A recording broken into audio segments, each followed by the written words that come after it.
Bagungon.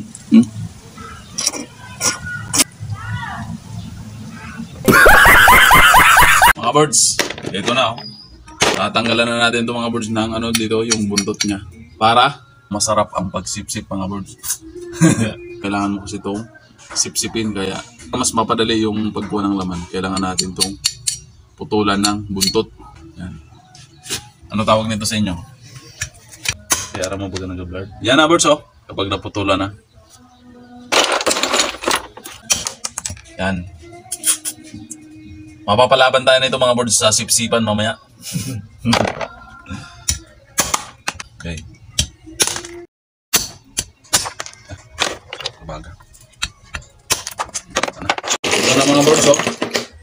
Yan, nalinis na natin oh. Yan. Wala na siyang buntot mga birds, naputulan na natin. So, mas madali na yung pagtanggal ng kanyang laman. At naibabad na pala natin itong mga birds ng buong magdamag. Ibinababad natin to ng buong magdamag para yung mga putik-putik na nasa loob ay mailuwa nila.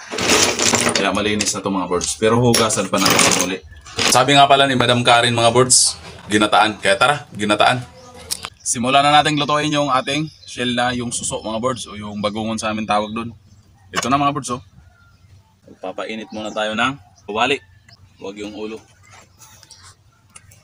Ito yung mga sangkap natin birds oh. Meron na tayo ditong kakanggata, pangalawang piga, meron tayong dahon ng malunggay, bawang, tanlad, luya at saka yung suso natin o yung bagungon.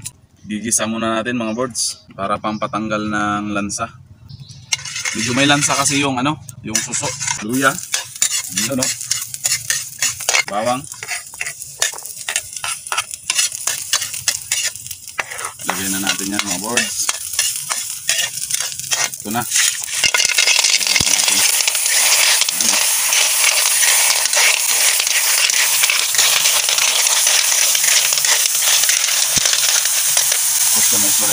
At hayaan muna natin mga birds na lumabas yung ano, yung tubig ng ating suso.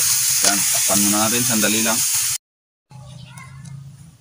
At pagkatapos mga birds sa mga ilang minuto, kumustahin natin.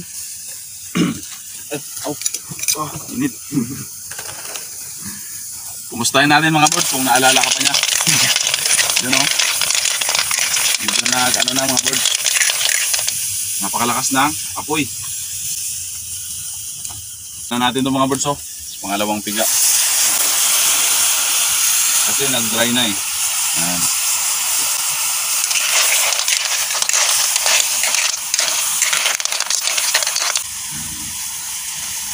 See? Ito na mga birds oh. Bango. Lokalawin lang natin mga birds. Lagyan na natin birds ng kaunting asin para manuot na kaagad yung lasa.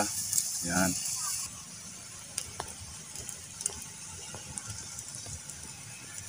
Lagyan na natin yung init.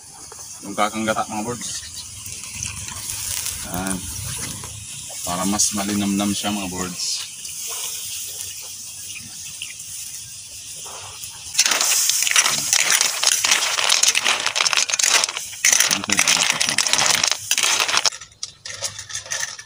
Lagay na din natin yung malunggay mga birds. Pang padagdag ng sustansya. You know.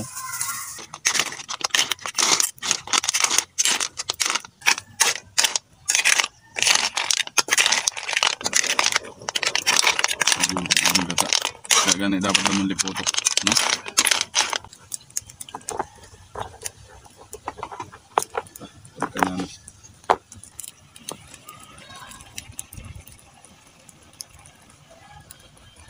Yan.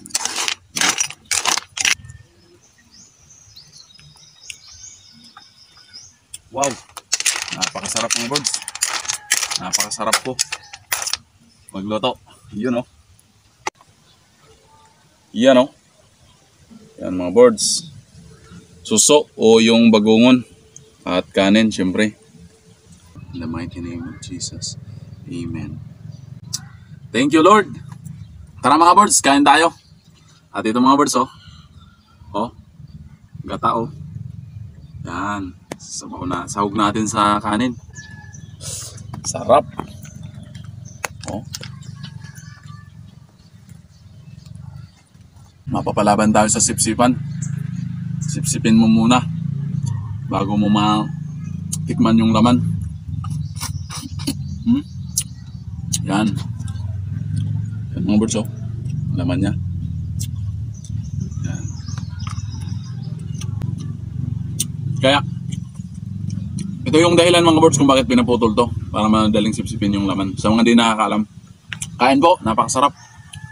Thank you mga birds, panonood.